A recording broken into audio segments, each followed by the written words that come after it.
Imagine your daughter letting her husband kick her mother out of her own home, and no one standing up for you. Would you sit quietly, or would you find a way to reclaim your dignity in a way nobody expected? Stay tuned, because this story will make you feel anger and disbelief at every turn. Before we dive in, if you enjoy this story, hit that subscribe button and turn on the notification bell so you won't miss any of our real-life revenge stories. My name is Helen. I'm 58, and I've always believed in family. My life revolved around my husband and my daughter, Emily. Every meal I cooked, every holiday I planned, every dollar I saved was for them. After my husband passed away from cancer last year, I felt as if the ground had completely vanished beneath me. I tried to hold on to hope, telling myself, I still have Emily. I still have my daughter. We sold the house we built together in Cedar Park near Austin because the memories were too much. Every night I would wake up expecting to hear his voice calling from the kitchen. Emily and her husband Ryan offered that I stay with them for a while. At least Emily seemed sincere. Ryan barely looked up from his phone when I arrived. I tried to stay out of trouble, keeping to my little room in the back, cooking, cleaning, helping wherever I could, just trying to be useful and stay invisible. But Ryan made me feel unwelcome constantly. His looks were filled with disdain, as if I were a speck on his skin. Things started small, rolling his eyes when I asked a question, changing the TV channel mid-show, once muttering under his breath, "clingy," as he passed by. I tried to convince myself I misheard, but I knew the truth. Emily said nothing. I would look at her, searching for support, a word, anything. But she would always soften it. "He's stressed," she said. "Work has been tough." I swallowed the shame and stayed silent. Isn't this what mothers do? But that night, everything changed. We were at the dinner table. I had made Ryan's favorite chicken pot pie. Emily was glued to her phone, and Ryan was sipping his beer as usual. The silence was heavy. Then Ryan suddenly said, "Maybe it's time we stop pretending this is temporary. We're not running a charity." I froze, staring at him, and so did I. "What do you mean?" I asked. He smirked sarcastically. "How long is this going to last? You don't work, you don't contribute anything. We have bills. We didn't just sign up to support another mouth." My heart skipped a beat. My blood ran cold. I turned to Emily, but she wouldn't meet my eyes. "Maybe this is for the best," she muttered.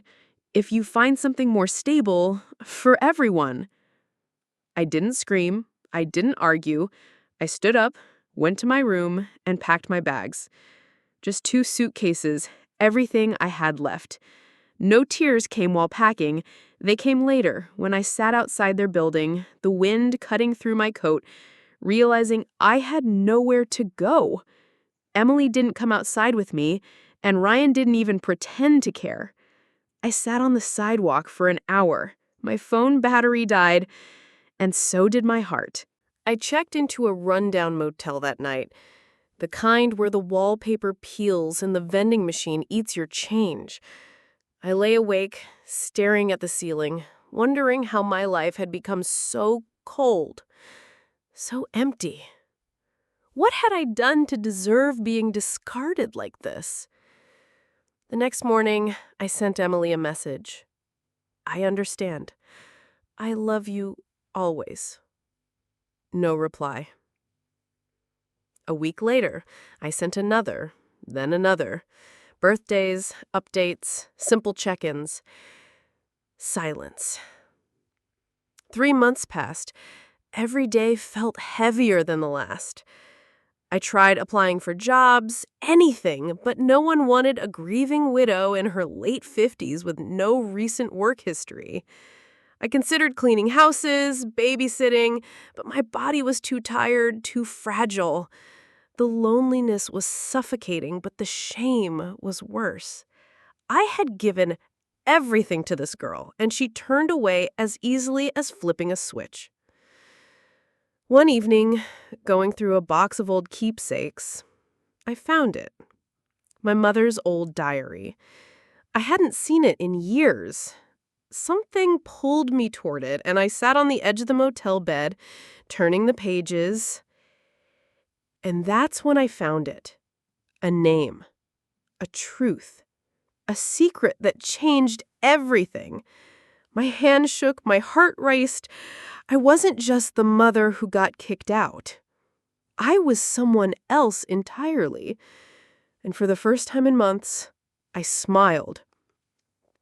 They took everything from me, but they had no idea what was coming.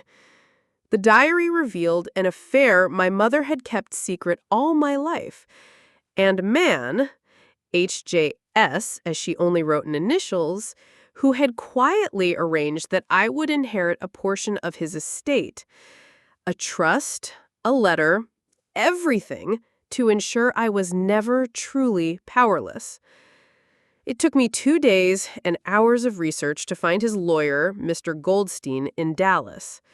Trembling, I sent a handwritten letter explaining everything, who I was, who my mother was, asking for a meeting. 2 weeks later, I received a call. Mr. Goldstein's voice cracked when I mentioned my mother. He said, "I always wondered if you'd reach out someday. There's something you need to see." The next morning, I boarded a Greyhound to Dallas. In his quiet office, filled with old books, he handed me a fragile yellowed envelope. It was from Harold James Sterling, the founder of Sterling Energy, one of the largest oil firms in Central Texas. The letter was addressed to me, Helen Louise, his daughter. I couldn't read it all at once. I cried halfway through. He confessed everything. The affair, the regret, the love he could never claim in life, and the promise, in the event of his death, a portion of his assets would be delivered to me. Bank accounts, investments, property titles, a little over $1 million. For the first time, I felt chosen, seen. I didn't scream, laugh, or collapse. I sat quietly, letting the truth wash over me like long-awaited rain. That night, I stared at the ceiling of my motel room, but this time with a smile creeping across my face. They thought they'd discarded me. They had no idea. I wasn't broken. I was just getting started. By the next morning, I wasn't rushing back to Austin. Something inside me had shifted. I wasn't just Helen, the forgotten mother. I was someone new. Someone who had been lied to her entire life and finally saw the truth. I stayed in Dallas a few more days, walking through neighborhoods, sipping coffee in silence, watching people live lives that hadn't been interrupted by betrayal. And for the first time, I didn't envy them. I studied them. I wondered who wore smiles masking heartache, who had clawed back from being invisible. When I returned to Austin, I didn't go back to the motel. I booked a short-term rental downtown, clean, modern, quiet, the kind of place Emily and Chad would never imagine me affording. I began dressing differently, more polished, more deliberate, not flashy, just invisible in a new way. The kind of invisible that gets you through doors. I started watching YouTube videos about investing, real estate, and contracts. I learned the language of business, not to build an empire, but to protect myself. I would never be powerless again. And then I found it. A listing on a real estate auction site, an apartment building in East Austin, the exact complex where Emily and Chad lived. Structurally sound, a little rundown, auction in 2 weeks. My heart raced. This was more than chance. With Mr. Goldstein's guidance, I created an LLC, an anonymous shell company, transferred the funds, and placed my bid. I wasn't seeking revenge, not exactly, but I was reclaiming control over the one place they thought they ruled. The auction came and went. I won, quietly, legally, entirely under the radar. I now own the building where they had kicked me out with 2 suitcases, where they humiliated me in my lowest moment. I remember sitting at my desk, whispering, "Let's see how Chad likes paying rent to a mouth he couldn't feed." A month later, notification letters were sent to all tenants. Rents reassessed, lease terms updated. For Chad and Emily, the new rent was triple. Market value plus overdue fees. I didn't need to see their reaction. I could feel the rage from miles away. But this wasn't about money. It was about pride. Chad thrived on control, and I had quietly pulled the rug from under him. Emily tried calling 2 days after the notice. First time she'd reached out since that night I left. I let it go to voicemail. "Mom, I don't know if you heard, but our rent just shut up. Chad's losing it. Can we talk?" I didn't respond. This wasn't about vengeance. It was about consequences. They needed to feel the weight of their choices. As the days passed, I continued my work on the building. Small repairs at first, leaks, broken locks, flickering lights, nothing obvious to Chad. I updated the tenants' mailboxes, improved signage, even installed a discreet security camera near the lobby, all under the name of my company, HL Holdings, short for a Helen Louise. No one knew it was me. Chad never noticed. He was too busy yelling at the property manager, demanding answers about the rent increase. Amanda, now Emily, followed his lead as she always had. Meanwhile, I transformed as well. I dressed sharper, walked with purpose, and attended small business meetups under a pseudonym. I learned the language of contracts, investments, and real estate. No one asked about my past. They only saw a composed, confident woman with a quiet authority. One evening, I drove by the building late at night. The lights were on in their apartment. Shadows moved behind the curtains. I saw Emily pacing, Chad yelling, his silhouette unmistakable. I stayed in my car, watching silently. Part of me felt hollow, part of me vindicated, and part of me hurt. I realized I would have given anything to be invited back into my daughter's heart, not just her apartment.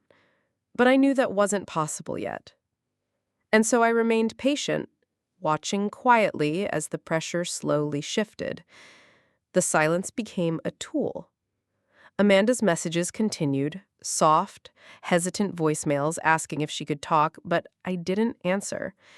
Every time doubt crept in, I opened my mother's diary, reading the words, "Helen will never know. She must never know." Now I knew. I had the truth, and with it, a kind of armor no one could pierce. I wasn't begging anymore. I was in control. Then came the cracks. Through the building staff, I learned that Chad's aggression had escalated. He was storming the management office, refusing maintenance requests, demanding unnecessary inspections, blaming tenants, anyone but himself. Amanda, now Emily, looked exhausted, pale, her energy drained. One night, I received a strange envelope with no name or return address. Inside, a note. "I know what you're doing. You think you're clever, but you don't scare me. I'll find out who you are, and when I do, you'll regret it." The handwriting was familiar. Chad. His threats were desperate, uneven, and pressing too hard on the paper. I held it calmly. This was the same man who had once looked me in the eye in his kitchen, treating me like dirt, while Emily silently allowed it. Now he was choking on uncertainty, flailing in the consequences of his own choices. I doubled down. More surveillance, discreet, legal, routine. I ensured tenants were protected. The building wouldn't crumble because one man couldn't handle his own cruelty. Emily didn't call again, but I observed her quietly. Her routines, her subtle signs of stress, her exhaustion, it was all part of the natural consequence of their decisions. This wasn't revenge. It was a resolution.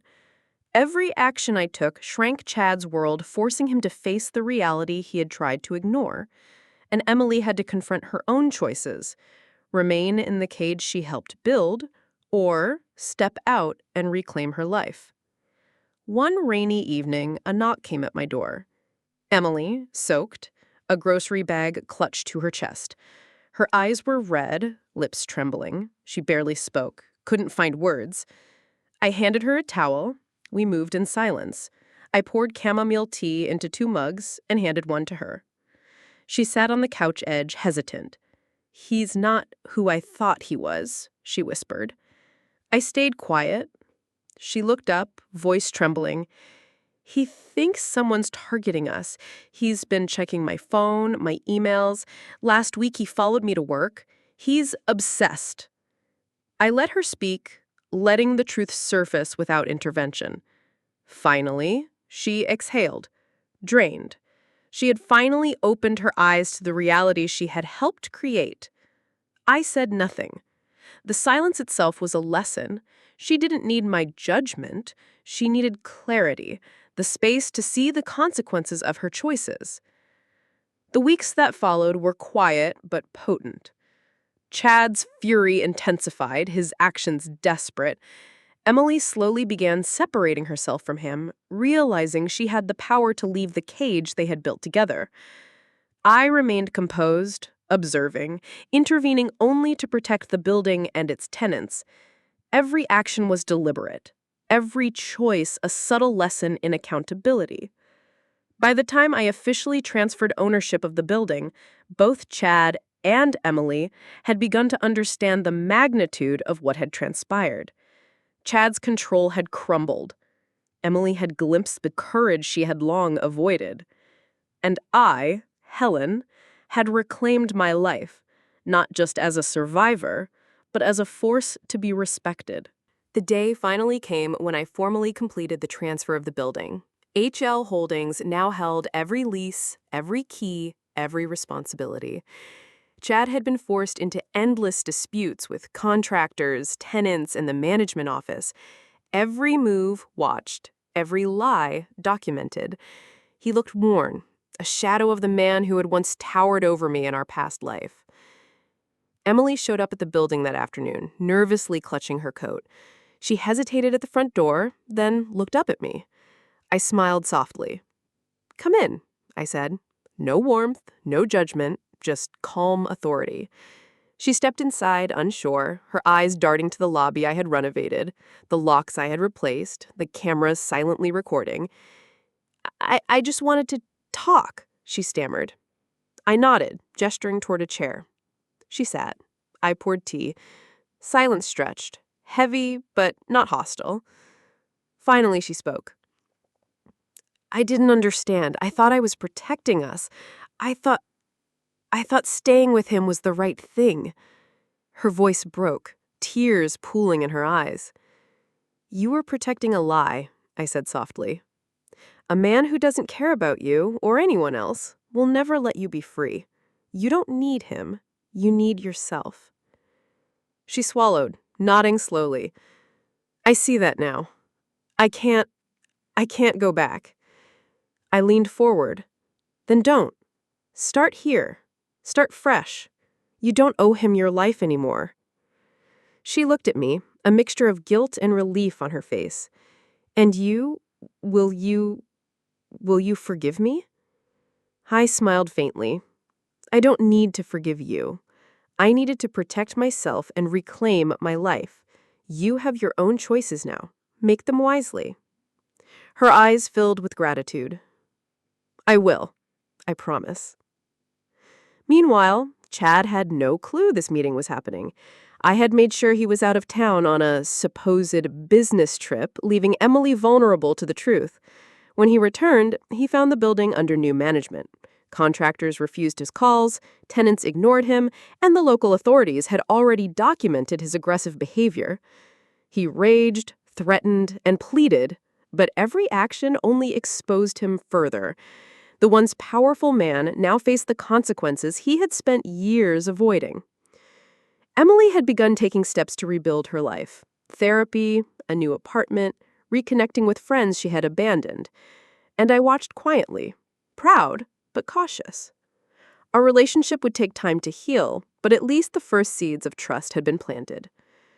Weeks later, I returned to my apartment, sitting by the window with a cup of tea. Rain drizzled outside, washing the streets clean. I reflected on the journey, the fear, the pain, the calculated steps I had taken. I had learned something profound. Revenge wasn't about humiliation. It wasn't about making someone suffer. True power came from patience, strategy, and self-preservation. It came from reclaiming your life without becoming the person who hurt you. Emily had her second chance. I had mine. And Chad, he would never forget the quiet force of a woman who refused to be broken. I set my cup down and smiled. Life had returned to its rhythm. My daughter was safe, my building secure, and my dignity intact. And for the first time in years, I felt the peace I had been searching for. That's the story. Now I want to know, did you like it? Has anything like this ever happened to you? Share your thoughts and experiences in the comments below. And if you enjoyed this story, don't forget to subscribe to the channel for more stories like this.